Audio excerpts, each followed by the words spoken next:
Hi friends, welcome to our channel VVM career makers. SSC కానిస్టేబుల్కి జీడీకి notification అయితే విడుదలైంది. దీంట్లో చాలా ఎక్కువ పోస్టులు ఉన్నాయి. వివిధ రకాల డిపార్ట్మెంట్లలో కూడా ఉన్నాయి. దీంట్లో 7 రకాల డిపార్ట్మెంట్లో మీకు పోస్టులు అయితే సపరేట్గా విభజించుకోవడం జరిగింది. విభజించిన తర్వాత మీరు చాలామంది చాయిస్ అప్లై చేసినప్పుడు ఏబిసిడి అని పెట్టుకుంటూ వెళ్ళిపోతారు.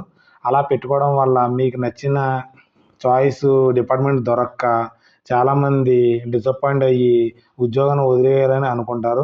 ఎందుకంటే నేను కూడా బిఎస్ఎఫ్లో ఉద్యోగం చేసి రిటైర్మెంట్ వచ్చాను కాబట్టి నాకు తెలుసు మన పిల్లలు చాలామంది డిసప్పాయింట్ అయ్యి కొంతమంది మనసు చంపుకుని ఉద్యోగాలు చేస్తూ ఉంటారు. వాళ్ళకి నచ్చిన డిపార్ట్మెంట్ రాదు కాబట్టి.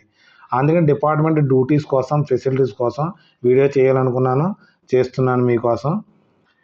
ఓకే, ఒకవేళ చాలామంది అనుకుంటారు కదా, నేను ఆల్రెడీ అప్లై చేసేసాను డిపార్ట్మెంట్, ఇప్పుడు ఏం చేయాలి నేను అనుకుంటారు. ఏమీ బెంగపడద్దు మీరు ఎవరన్నా.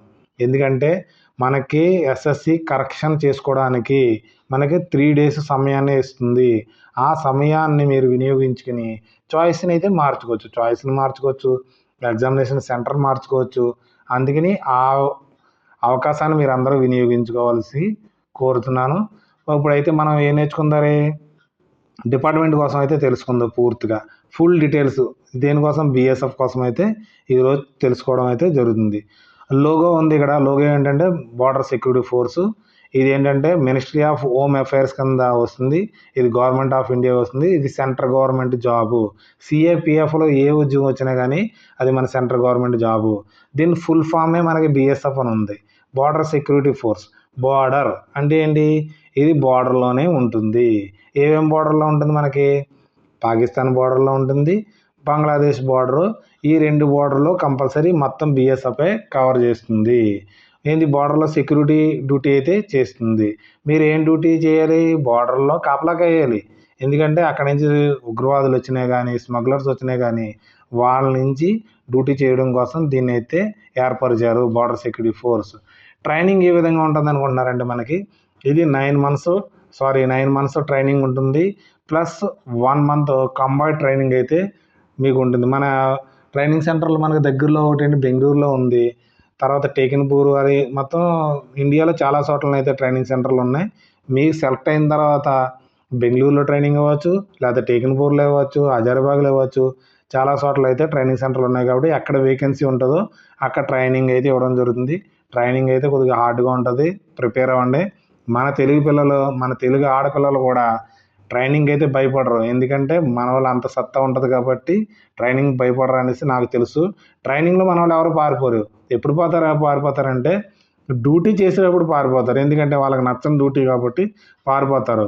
అందుకని ట్రైనింగ్లో భయపడే అవసరం లేదు. ఎందుకంటే మీరు ఆల్రెడీ 5 kilometers పరిగెట్టడం, మన ఆడపిల్లలు అయితే 1.6 kilometers పరిగెడతారు కాబట్టి అందరూ బాగా చేస్తారు. దానికైతే డౌటే లేదు. ట్రైనింగ్ అయితే బెంగపడే అవసరం లేదు. తర్వాత డ్రెస్సెస్కి వచ్చేటప్పటికి వీరికి 2 రకాల డ్రెస్సులు ఉంటుంది. ఒకటి కాకి డ్రెస్ ఉంటుంది, దాన్ని సెరిమోనియల్ డ్రెస్ అంటారు. ఇది హెడ్ క్వార్టర్స్లో ఉన్నప్పుడు కానీ, సెరిమోనియల్ పీరియడ్లు జరిగినప్పుడు కానీ, మీరు రిపబ్లిక్ పీరియడ్ జరుగుతుంది కదా, అక్కడ చూస్తూ ఉంటారు కదా కాకి డ్రెస్ వేసుకుంటారు. సిఏపిఎఫ్కి అందరికీ కాకి డ్రెస్ ఉంటుంది. అందరికీ షోల్డర్స్లో బ్యాడ్జీలు మారుతాయి, క్యాప్ మీద బ్యాడ్జ్ మారుతుంది. ఇక్కడ వచ్చే చోటుకి మోనోగ్రామ్స్ మారుతూ ఉంటాయి అనమాట. ఇక్కడ బిఎస్ఎఫ్ అని మోనోగ్రామ్ ఉంది, అక్కడ సిఎస్ఎఫ్ ఉంటుంది, తర్వాత ఎస్ఎస్బి అని ఉంటుంది, ఏఆర్ అని ఉంటుంది, అస్సాం రైఫిల్స్. బ్యాడ్జెస్ అయితే మారుతుంది. కాకి అయితే అందరికీ ఉంటుంది. కెమోఫ్లైజ్ మాత్రం అందరికీ ఒకే రకమైన కెమోఫ్లైజ్ ఉండదు. ఎందుకంటే కంబైన్డ్ డ్రెస్ ఒకే రకంగా ఉండదు, అది ప్యాటర్న్ చేంజెస్ ఉంటుంది. ఎందుకంటే కొద్ది కలర్లో షేడింగ్స్ అయితే ఉంటాయి. ఆర్మీకి, నేవీకి అయితే ఉండదు. ఈ సిఎస్ఎఫ్, సిఆర్పిఎఫ్కి అన్ని కలర్స్ అయితే మారుతూ ఉంటాయి. ఒక డ్రెస్ కోసం అయితే తెలుసుకుని పోయారు కదా. డ్యూటీకి అయితే విషయానికి వస్తే, డ్యూటీ మనకి పగలు 6 hours డ్యూటీస్ ఉంటుంది, రాత్రి అయితే 6 hours డ్యూటీ ఉంటుంది. అంటే ఒక డేకి వచ్చి 12 hours డ్యూటీ అయితే మీరు కంపల్సరీ చేయవలసి ఉంటుంది పిల్లలు. ఇదైతే కంపల్సరీ అర్థం చేసుకుని కానిస్టేబుల్ డ్యూటీ అదే విధంగా ఉంటుంది. ఒకవేళ మీరు ఆఫీస్లో చేస్తున్నారనుకోండి, ఎందుకంటే ఆడపిల్లలు ఎక్కువ ఆఫీసులో అయితే తీసుకుంటారు. మీకు కంప్యూటర్ బాగా వచ్చిన వాళ్ళకి, ఇంగ్లీషు బాగా వచ్చిన వాళ్ళకి, ఇంగ్లీష్ రైటింగ్, తర్వాత డ్రాఫ్టింగ్ తయారు చేయడానికి, వారికైతే ఉదయం 9 గంటల నుంచి సాయంత్రం 7 గంటల దాకా ఆఫీస్ అయితే రన్ అవుతుంది. చాలామందిని ఆఫీసులో అయితే తీసుకుంటున్నారు ఆడపిల్లల్ని. అంతకుముందు మేల్స్ తీసుకునేవారు, ఇప్పుడు లేడీస్ని అయితే ఎక్కువ తీసుకోవడం అయితే జరుగుతుంది. ఒక డ్యూటీస్ కోసం అయితే మీకు తెలిసింది కదా, డ్యూటీస్ ఎక్కడెక్కడ ఉంటుంది, బంగ్లాదేశ్ బార్డర్లో ఉంటుంది, పాకిస్తాన్ బార్డర్లో ఉంటుంది. ఎక్కడ డ్యూటీస్ ఉంటాయి, మనకి బంగాల్లో ఉంటుంది, తర్వాత అస్సాంలో బంగాల్లో ఉంటుంది, అస్సాంలో కొంత భాగం మనకు బంగ్లాదేశ్ బార్డర్ ఉంది కదా, అక్కడ కూడా ఉంటుంది. తర్వాత వచ్చి రాజస్థాన్లో ఉంటుంది, పంజాబ్లో ఉంటుంది, గుజరాత్లో ఉంటుంది డ్యూటీ.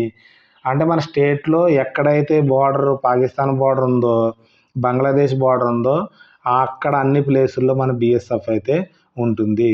త్రిపురలో కూడా అయితే మన త్రిపురలో కూడా బిఎస్ఎఫ్ అయితే ఉంది. త్రిపుర, రాజస్థాను, పంజాబు ఇక్కడికి వచ్చేటప్పటికి ఐఎస్ డ్యూటీ కూడా ఉంటాయి. దీనికి ఐఎస్ డ్యూటీ అంటే ఇంటర్నల్ సెక్యూరిటీ డ్యూటీస్ ఉంటాయి. ఇది ఏంటంటే మన మణిపూర్లో గొడవలు జరిగినాయి, అక్కడ బిఎస్ఎఫ్ని మొత్తం సిఏపిఎఫ్ అని మొత్తం అందరిని తీసుకెళ్ళి అక్కడైతే ఒక 200 బెటాల్స్ అనేది తీసుకెళ్లారు. అక్కడైతే ఇంటర్నల్ సెక్యూరిటీ కోసం ఎక్కడైతే గొడవలు జరుగుతాయో అక్కడ పోలీస్ వాళ్ళు కాకపోతే కూడా మన సిఏపిఎఫ్ని తీసుకోవడం అయితే జరుగుతుంది. అక్కడ డ్యూటీస్ కూడా చేయిస్తారు. మరి ఇంకో డ్యూటీ ఉంటుంది. ఏం డ్యూటీ ఉంటుంది, మెయిన్ ఎలక్షన్ డ్యూటీ. పోలీసు వాళ్ళ కాదు, ఎలక్షన్ డ్యూటీ మన సిఏపిఎఫ్ ద్వారానే ఎలక్షన్ డ్యూటీ జరుగుతుంది. ఈ డ్యూటీలో మనకి అలవెన్స్ కూడా మంచిగానే ఇవ్వడం అయితే జరుగుతుంది. డ్యూటీస్ కోసం అర్థమైంది అనుకుంటున్నాను. నెక్స్ట్ వచ్చేటప్పటికి శాలరీ విషయానికి వచ్చేటప్పటికి వీరికి అందరికీ సిఏపిఎఫ్కి, సిఎస్ఎఫ్ కానీ బిఎస్ఎఫ్ కానీ అందరికీ బేసిక్ పే 21,700 ఉంటుంది. మనకి వీరికి ఏరియాని బట్టి మారుతూ ఉంటుంది.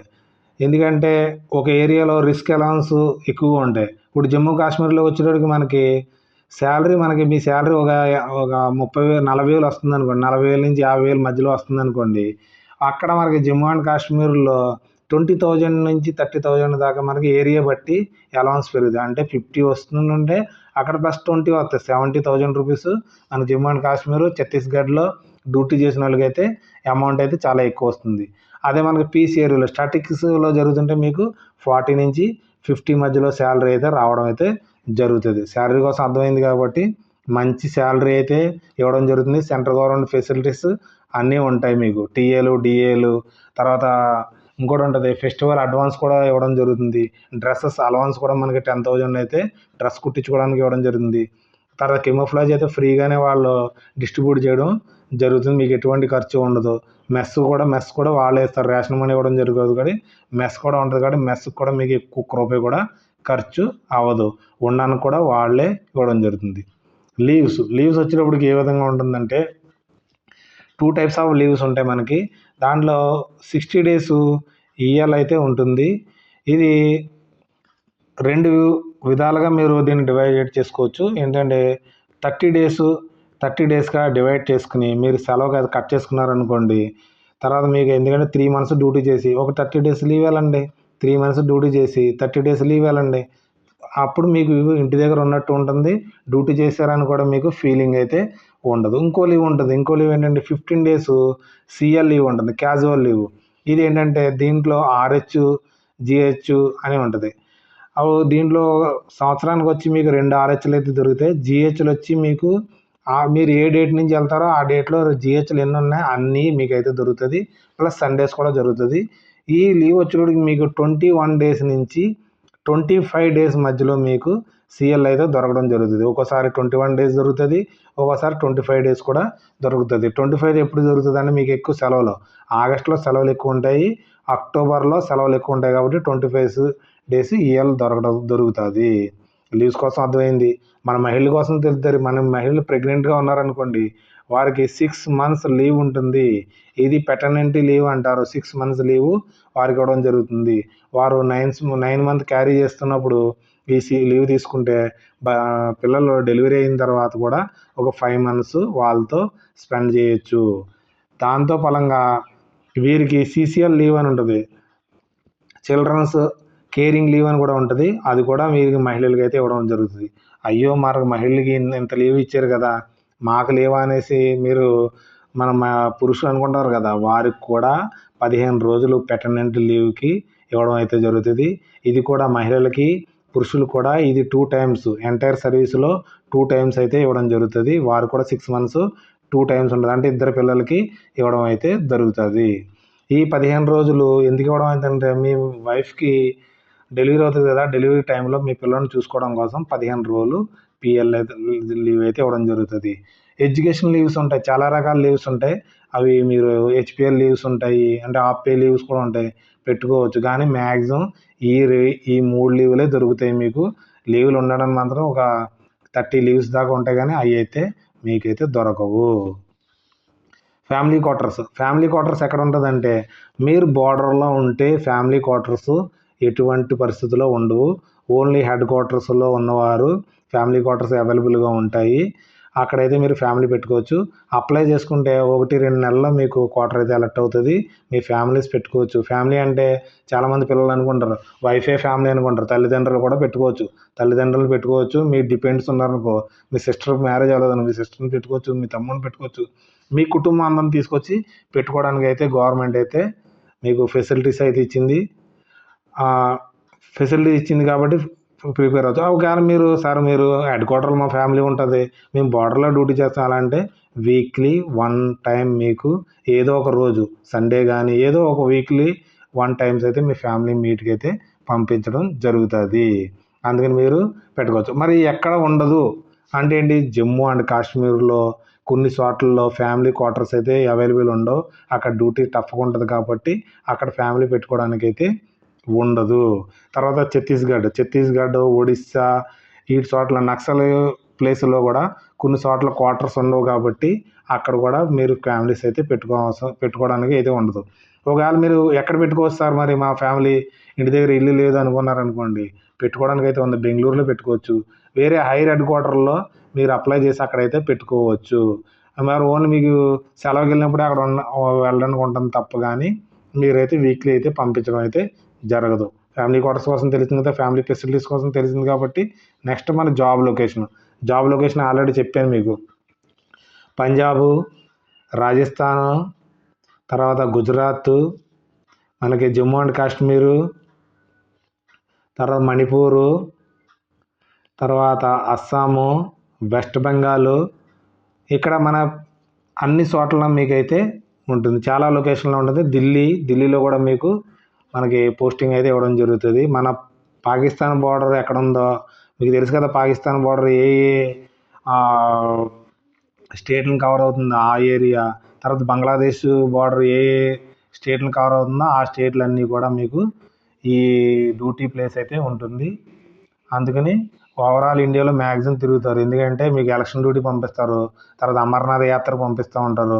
ఎక్కడైనా మీకు గుజరాత్లో గొడవలు జరిగిన అక్కడ పంపిస్తారు, మణిపూర్లో గొడవలు జరిగిన అక్కడే పంపిస్తారు, తర్వాత ఎలక్షన్ డ్యూటీకి పంపిస్తారు. అందుకని ఓవరాల్ ఇండియా తిరుగుతారు, కానీ పోస్టింగ్ ఆంధ్రప్రదేశ్లో మాత్రం ఉండదు. ఆంధ్రప్రదేశ్, తెలంగాణలో అయితే ఉండదు. మన ఒడిస్సాలో ఉంది బిఎస్ఎఫ్, తర్వాత కేరళలో కూడా ఉంది, తమిళనాడులో ఉంది, కానీ మన ఆంధ్రప్రదేశ్ బిఎస్ఎఫ్ లేదు, తెలంగాణ కూడా బిఎస్ఎఫ్ లేదు. కాబట్టి మీరైతే ఇదైతే పెట్టుకోకండి, ఇది బిఎస్ఎఫ్ మనకి దగ్గరలో అయితే ఉంటుంది అనేసి అదైతే లేదు. నెక్స్ట్ మెడికల్ ఫెసిలిటీస్ మీకు, మీ పిల్లలకి, మీ డిపెండెంట్స్ వచ్చేటప్పటికి ఎవరు అంటే మీ తల్లిదండ్రులు, మీ సిస్టరు, మీ తమ్ముడికి 21 ఇయర్స్ దాటకపోతే వాడు కూడా మీ డిపెండెంటే అవుతాడు. వాడికి ఉద్యోగం వచ్చేస్తే మాత్రం ముందర డిపెండెంట్ అవ్వడు. వారందరికీ మెడికల్ ఫెసిలిటీస్ ఉంటాయి. ఎలాగంటే ఆయుష్మాన్ కార్డు అని ఒకటి కొత్తగా ఇవ్వడం జరిగింది. ఇది మనకి ఎక్కడ ఉపయోగపడుతుందంటే, మన ఆంధ్రప్రదేశ్, తర్వాత తెలంగాణ వాళ్ళకి ఎక్కువ సిటీస్లో ఉంటారు కదా, హైదరాబాద్లో ఉన్న వారికి, తర్వాత విశాఖపట్నంలో ఉన్న వారికి ఈ కార్డు అయితే బాగా ఉపయోగపడుతుంది. మీకు ఎప్పుడైనా సరే మెడికల్ ట్రీట్మెంట్ చేయించుకోవాలంటే మీ తల్లిదండ్రుల్ని మీరు క్వార్టర్స్ తీసుకుని మన హెడ్ క్వార్టర్లో పెట్టుకుని అక్కడి నుంచి మీరు ట్రీట్మెంట్ అయితే చేయించుకోండి. నాదొక సలహా మీకు, మీరు డ్యూటీ చేస్తుండడం మీకు ఆటోమేటిక్గా తెలిసిపోతుంది.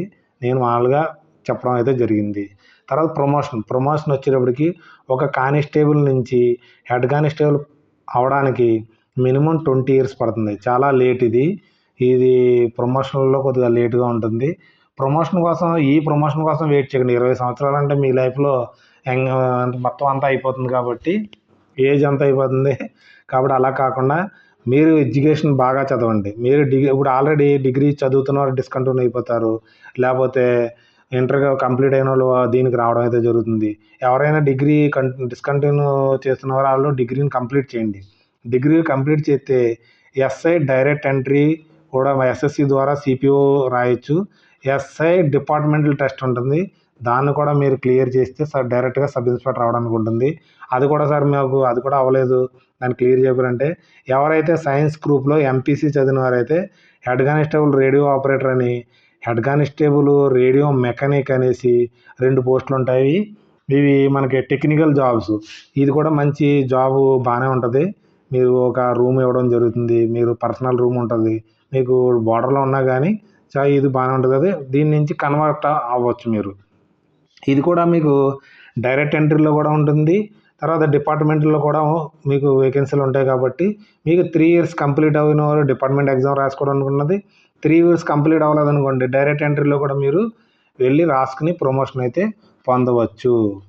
దీంట్లో కూడా ఏంటంటే మీకు సర్వీస్ కలుస్తుందా అని చాలామందికి డౌట్ ఉంటుంది. సర్వీస్ అయితే కలుస్తుంది. మీరు డిపార్ట్మెంట్లో ఎగ్జామ్ రాసుకున్న ఎన్ఓసీ తీసుకోవాలి, నో అబ్జెక్షన్ సర్టిఫికేట్ తీసుకుని అయితే మీరు ఎగ్జామ్స్ అయితే రాయండి. మన స్టేట్ గవర్నమెంట్ రాసుకున్నా కానీ నో అబ్జెక్షన్ సర్టిఫికేట్ తీసుకుంటే మీకు ఎటువంటి పేమెంట్లు లేకుండా మిమ్మల్ని అయితే రిలీవ్ చేయడం అయితే జరుగుతుంది. తర్వాత వచ్చి వెపన్స్ కంపల్సరీ ఉంటుంది. ఎందుకంటే పాకిస్తాన్స్ ఉంటారు కాబట్టి ఫస్ట్ లైన్లో ఉంటారు. మీరు బార్డర్లా ఉందనుకోండి, ఫస్ట్ లైన్లో మీరు డ్యూటీ చేయడం జరుగుతుంది. ఎక్కడెక్కడ నిలబడతారు. నిలబడిన తర్వాత ప్రతి 200 మీటర్స్లో ఒక మనిషి నిలబడతారు. కాబట్టి వెపన్స్ కంపల్సరీ ఆపరేటింగ్ మీకు నేర్పుతారు. వాళ్ళు అన్ని వెపన్స్ ఉంటాయి, అన్ని వెపన్స్కి మీకు నేర్పుతారు. వెపన్స్ కోసం డీటెయిల్గా చెప్పట్లేదు, వెపన్ డీటెయిల్స్ కంపల్సరీ ఉంటుంది. కానీ లాఠీ మీ చేతిలో ఉండదు, ఓన్లీ వెపనే ఉంటుంది. బీఎస్ఎఫ్కి వచ్చేటప్పటికి లాఠీ ఫోర్స్ కాదు, ఇది ఓన్లీ కంపల్సరీ వెపన్ ఉంటుంది. ఒక గోళీ ఒక మనిషి అని చెప్తారు దీంట్లో, అందుకని వెపన్లో చాలా పర్ఫెక్ట్గా నేర్పుతారు మీకైతే. దీనికోసం క్యాంటీన్ ఫెసిలిటీస్ వచ్చేటప్పటికి లిక్కర్ ఫెసిలిటీస్ ఉంటుంది. మనకి ఒక సిఏఎస్ఎఫ్కి అయితే లిక్కర్ ఫెసిలిటీస్ ఉండదు, ఎస్ఎస్ఎఫ్స్ కూడా లిక్కర్ ఫెసిలిటీస్ ఉండదు. ఓన్లీ మనకి బీఎస్ఎఫ్కి, సిఎస్ఎఫ్కి, సిఆర్పిఎఫ్కి, ఐటీబీపీకి లిక్కర్ ఫెసిలిటీస్ ఉంటాయి. మీకు వార్స్ అనేసి అంటారు. మీ కానిస్టేబుల్ని 6 బాటిల్స్ పర్ మంత్ ఇవ్వడం జరుగుతుంది. అంటే బార్డర్లో తాగడానికి ఎవరండో మీరు అనుకుంటారేమో, మాకు 6 బాటిల్ ఇచ్చేస్తారు, నేను తాగేసి పడుకోవచ్చు అనుకోండి. మీకు బార్డర్లో ఉన్న వాళ్ళకి 1 బాటిల్ కూడా ఎవరు, సెలవు వెళ్ళే వాళ్ళకి 6 బాటిల్ ఇవ్వడం జరుగుతుంది. మీరు హెడ్ క్వార్టర్లో డ్యూటీ చేస్తుంటే వారు మీకు ఇష్యూ అయితే చేయడం జరుగుతుంది.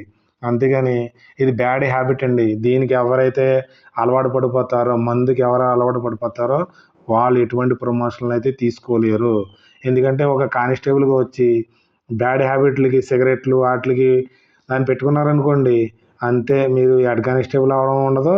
మీ కళలన్నీ ఎక్కడికి వెళ్ళిపోతాయి, చెత్తబుట్టలోకి వెళ్ళిపోతాయి. కాబట్టి వాటికి అలవాటు పడకండి. సీనియర్స్ ఎవరైనా కానీ తాగుతుంటే వారికి దూరంగా ఉండండి, ఓకేనా. పిల్లలకు చెప్పాల్సిన విషయం ఇదే. తర్వాత మీకు సబ్బులు, పేస్ట్లు అవన్నీ జిఎస్టీ తక్కువ రేట్లో, బయట రేటు కన్నా ఒక తక్కువ రేట్లో అయితే మీకు దొరుకుతుంది. మందు కూడా ఫ్రీగా ఇవ్వరండి, మందుకు కూడా డబ్బులు తీసుకుంటారండి, మర్చిపోకండి. ఓకే, అలవెన్స్ సెషన్లోకి వచ్చేటికి అలవెన్సెస్ ఏ విధంగా ఉంటాయంటే మనకి అలవెన్స్ అయితే బాగుంటుంది. మీరు జమ్మూ అండ్ కాశ్మీర్లో ఉద్యోగం చేస్తున్నారు అనుకోండి, 20,000 రూపీస్ మీకు ఇవ్వడం అయితే జరుగుతుంది. ఎక్స్ట్రా అలవెన్సెస్ అంటారు, ఎక్స్ట్రా రిస్క్ అలవెన్స్ 20,000 నీకు జమ్మూ అండ్ కాశ్మీర్లో చేసిన వారికి ఇవ్వడం జరుగుతుంది. అది ఛత్తీస్గఢ్ కానీ, ఒడిస్సాలో కానీ ఏరియా బట్టి మనకి రిస్క్ అలవెన్స్ మారుతూ ఉంటుంది. మనకి 20,000 నుంచి 25,000లో రిస్క్ ఏరియా బట్టి ఉంటుంది. నార్మల్ పీస్ ఏరియాలో ఉంటుంది. బంగ్లాదేశ్ బార్డర్ అయితే మనకి ఒక 6,000 నుంచి 7,000 దాకా మీ బేసిక్ పే బట్టి అలవెన్స్ అయితే ఉంటాయి. అలవెన్స్ అయితే బాగానే ఉంటాయండి. మళ్ళీ కూడా మీకు రేషన్ మనీ ఉంటుంది. రేషన్ మనీ మీకు భోజనం చేస్తారు కదా మెస్సుల్లోనూ, దానికి కూడా మీ పేలో 4,000 చిల్లర అయితే మనకి రేషన్ మనీ అయితే రావడం జరుగుతుంది. ఇప్పుడు పెరిగినట్టు ఉంది. రేషన్ మనీ అయితే 4,000 పైనే రావడం జరుగుతుంది. అది మీరు భోజనం చేసిన తర్వాత మెస్కి అయితే పేమెంట్ చేయవలసి ఉంటుంది. అదే కూడా మరి ఆలోచిస్తారు కదా, మేము సెలవుకి వెళ్ళిన తర్వాత మా డబ్బులు తీసేసుకుంటారని, ఆ డబ్బులు మీకే ఉంటాయండి, మీరు ఉపయోగించుకోవచ్చు, మీ ఇంట్లో కూడా ఉపయోగించుకోవచ్చు. లేదు సార్, మేము హెడ్ క్వార్టర్లో మా ఫ్యామిలీ పెట్టామని చాలామంది క్వశ్చన్లు అడుగుతున్నారు. వాళ్ళకి మరి మెస్ డబ్బులు మెస్ కట్టేయాలంటే అవసరం లేదు. మీ పిల్లల కోసం రేషన్ స్టోర్లో ఉంటుంది. మనకి బీఎస్ఎఫ్లో రేషన్ స్టోర్ కూడా ఉంటుంది. ఆ రేషన్ స్టోర్లోంచి కూడా మీరు తెచ్చుకోవచ్చు. ఈ డబ్బులు అయితే మీరు మెస్లో తింటే ఒకరోజు తింటే ఒకరోజు డబ్బులే కట్టాలి, 2 రోజులు తింటే 2 రోజులే కట్టండి. అదే మీరు ఫ్యామిలీ పెట్టి అక్కడ ఫ్యామిలీ బలంగా మీరు భోజనం చేస్తున్నారు అనుకోండి, మెస్లో ₹1 కూడా కట్టవసరం లేదు. అర్థమైంది కండి. అలవెన్స్ కోసం తెలిసినాయి కదండి. ఏదైనా ఎలక్షన్ డ్యూటీకి వెళ్ళారనుకోండి, టీఏ దొరుకుతుంది. అదే ట్రాన్స్ఫర్ అయ్యారనుకోండి, ఒక యూనిట్ నుంచి వేరే యూనిట్కి ట్రాన్స్ఫర్ అయ్యారనుకోండి, ట్రాన్స్ఫర్ టీఏ దొరుకుతుంది. మీకు వెళ్ళడానికి రావడానికి డబ్బులు ఇవ్వడం జరుగుతుంది. మళ్ళీ దాంతో బలంగా టికెట్లు కూడా ఉంటాయండి. మీకు మర్చిపోయాను చెప్పడం. ఏంటంటే ఎల్టీసీ అని ఉంటుందండి. ఎల్టీసీ అంటే మనకి వెళ్ళడానికి ఇక్కడ నుంచి మన యూనిట్ నుంచి ఇంటికి వెళ్ళడానికి మనకు ట్రైన్ టికెట్లు ఉంటాయండి. 3 ఏసీలో ఇవ్వడం జరుగుతుంది, 2 ఏసీలో ఇవ్వడం ఉంటుంది. మీ ర్యాంక్ బట్టి, మీరు ఆల్రెడీ కానిస్టేబుల్ ర్యాంక్ కాబట్టి 3 ఏసీలో మీకు టికెట్ అయితే కన్ఫర్మ్ చేసి ఇవ్వడం జరుగుతుంది. లేదా మీరు టికెట్లు తీసుకున్నా కానీ మీరు క్లెయిమ్ అయితే చేసుకోవచ్చు. 3 ఏసీలో మీరు ప్రయాణించడానికి ఉంటుంది. మీకు ఒక్కరిగా ఉంటుందండి, ఫ్యామిలీకి అయితే ఉండదు. మరి ఫ్యామిలీకి ఇవ్వలేదని అనుకుంటారు, మీకే ఉంటుంది. అది కూడా 2 సెలవులకి అయితే ఉంటుందండి. వెళ్ళడానికి రావడానికి 2 సెలవులకి ఉంటుందండి. 3వ సెలవుకి వెళ్తారు కదా సీఎల్లో, మీ డబ్బులు ఇచ్చుకుని వెళ్ళాలండి, మర్చిపోకండి. తర్వాత ఇది నా ప్రకారంగా 6 ప్రియారిటీలో పెట్టుకోండి బిఎస్ఎఫ్. నేను ఫస్ట్ ప్రియారిటీ చెప్పడం జరిగింది, సెకండ్ ప్రియారిటీ చెప్పాను, థర్డ్ ప్రియారిటీ చెప్పాను. చూడకపోతే మన పార్ట్ 1, పార్ట్ 2, పార్ట్ 3 వీడియోస్ ఉన్నాయి. అవి అయితే కంపల్సరీ చూసి నా ఒపీనియన్ చెప్పానండి. మీకు నచ్చింది అనుకోండి, మీరు మార్చుకోండి. దీంట్లో ఫస్ట్గా వెళ్ళబెట్టుకుని నా ఒపీనియన్ ప్రకారంగా బిఎస్ఎఫ్ని మాత్రం 6 ప్రియారిటీలో పెట్టడం అయితే జరిగింది. ఓకే అండి, thanks for watching my channel. మన ఛానల్ని లైక్ చేయండి, షేర్ చేయండి, సబ్స్క్రైబ్ చేసుకోవడం మర్చిపోకండి. మొదటగా చూస్తున్నారు, కామెంట్ చేయండి. మీకు నచ్చిందా నచ్చలేదా, ఏదన్నా నేను తప్పులు చెప్పుంటే కామెంట్ చేస్తే కరెక్షన్ చేసుకుంటానండి. మీ కామెంట్లు చాలా విలువైనవి కాబట్టి కామెంట్లు కూడా చేయండి. Thanks for watching my channel. Bye.